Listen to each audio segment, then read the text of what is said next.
I'm Maddie Fountain, and today I will be answering your questions concerning my debut film, Nobody. So let's just start with question number 1. Do the people she's choosing as victims have anything major in common, either in the relationship to the main character or other? They have money. That's basically it. That's all Evelyn is really after. She just wants to have money. She's really greedy. She's kind of a bitch. Question number 2. Do you know the film Runtime? Actually not yet. Because we haven't managed to shoot 2 scenes yet. One because of the weather, you might hear it outside. It's really stormy right now and we need sunlight. And the other because my co-star Magnus is on holiday right now and she's only returning in 2 weeks. So yeah, I'm not sure. But I would say around 40-50 minutes maybe. Because we've got 30 minutes definitely. And yeah, that's basically all the info I have right now. Question number 3. How long have you been working on the film? The first idea I had was around last year. And well, it was about a drunk driver who accidentally killed a girl in an accident. And yeah, that's kind of the point of accidentally. Anyway, then she kind of buried the body in the woods and was haunted by that girl. And I kind of wrote the script and then dumped it somewhere and completely forgot about it. It was not a very good script, admittedly. And well, earlier this year, in around January or February, I think, I rewatched Brian De Palma's 1967 film Murder à la Mode. And well, I think the final scene the final scene where Karen turns up and scares Chris to death after he killed her. I think that's kind of the thing that inspired me for the current story we have. And I sat down that evening and wrote a really fast script, which at that time did not include James or Angelica. And well, I asked Magnus whether she would be interested in playing the role of Cassandra, and she said yes. Well, after that we started shooting. We didn't shoot very regularly because sometimes I didn't have the time, sometimes she didn't have the time, sometimes the weather just sucked.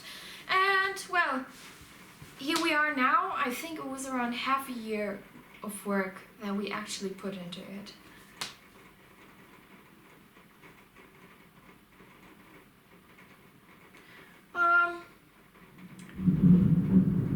How many cast members do you have?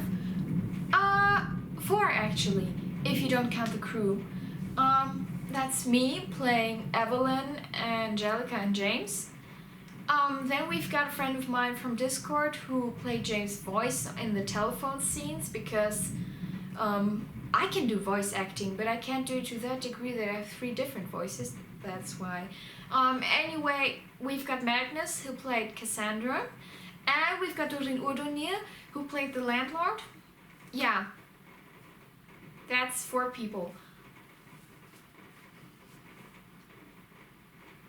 Is this sneak preview all music minus the end dialogue to give suspense, or will most of the film be the same? I think we've got a pretty healthy mix of both. We've got some scenes where there's a lot of dialogue, especially from Angelica's point of view, because most of her parts of the film are video broadcasts where she talks and Angelica talks a lot. And then we've also got some scenes where only music is playing and you don't really hear the sounds. So yeah, I think it's a mix of both. I just chose the snippet that I showed at first because I think it was a snippet that just kind of showed the story put into one quick scene. So yeah. Since I know this is about murder to some degree, what's the rating you'd give the film? 18 plus or I couldn't give it an 18 plus rating because that would mean that I couldn't watch it. So I don't think it's really that bad concerning the murder and everything. It's more of a psychological horror film. So I would say 12 plus, 16 plus. Because really there's no gore or anything. There's a total kill count of 3. But only one of those kills is actually on screen. The others are only talked about and off screen, and you can tell that they're happening, but you don't really see the actual corpse or anything. Well, so I'd say 12 plus or 16 plus. Actually, it's because we couldn't afford the fake blood, because otherwise it would have been more dramatic, but... What's your inspirations behind the characters, settings, themes, etc.? Oh, this is a question I really like. Okay, let's start with Evelyn, since she's the main character. She's this typical femme fatale character, you know, that's just kind of makeup and black clothes and always really elegant and really dangerous. You know the kind. And, well, I don't really know what inspired her. I think I just really wanted to play a character that was completely out of my normal range, because I tend to play weirdos, like in theater and in the last short film I was in. Most of my characters are total nerds. So I just wanted to take a break from that and give it some completely other nuance. So yeah, that's how Evelyn came to life. That was my main inspiration for her. Cassandra, well, to be honest, I always had Magnus in mind when I wrote the character, and I wrote the character specifically to match her. So I think that's she's kind of the inspiration behind her own character.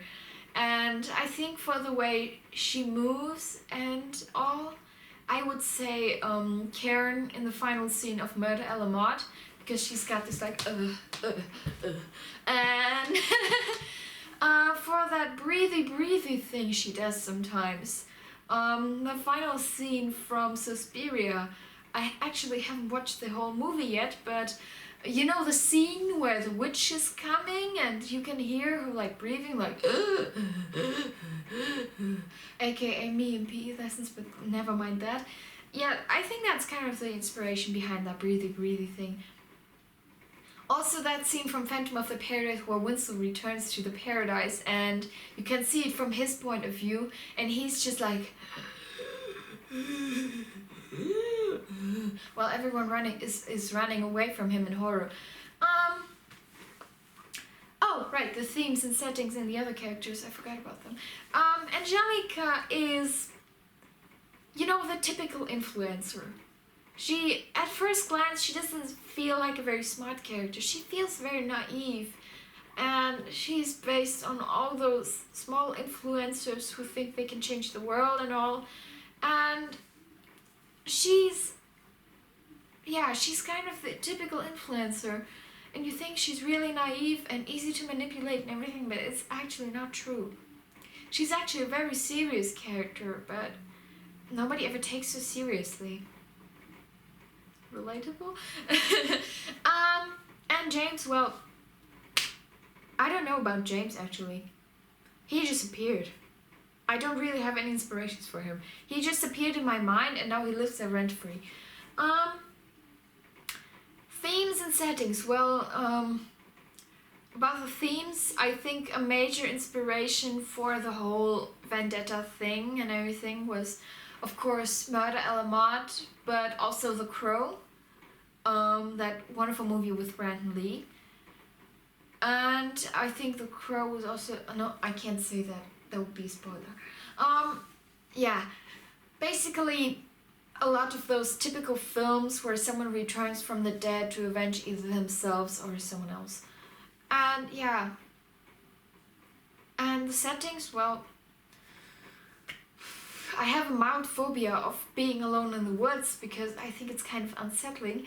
And I live right next to the woods, so it offered itself as a setting. So most of the really confrontational and creepy scenes were set in the woods, actually. That's kind of a nod to the Blair Witch Project, another film which I haven't watched. Yeah, anyway. Yeah, that's basically everything I could say about the themes and settings and characters. Why is this bitch killing? What is her motivation? Well, money. She's like capitalism, but as a person. Will the entire movie be in black and white? Actually, no. But a majority of it. You know, the color and the saturation of the scenes, that's actually symbolism, because depending on whose point of view you're looking at it, it's got this, it's either really desaturated or really saturated, because all the characters have different ideas of how the world is. Like Evelyn's idea of the world is very black and white, and so she sees it all in black and white. And Angelica's idea of the world is very colorful, so for her it's all very saturated and colorful and bursting with it. And yeah, that's basically the idea behind the colors. Anyway, that was today's Q&A. I hope you liked it. If you have any more questions, comment below. And I hope you watch the movie soon. Bye!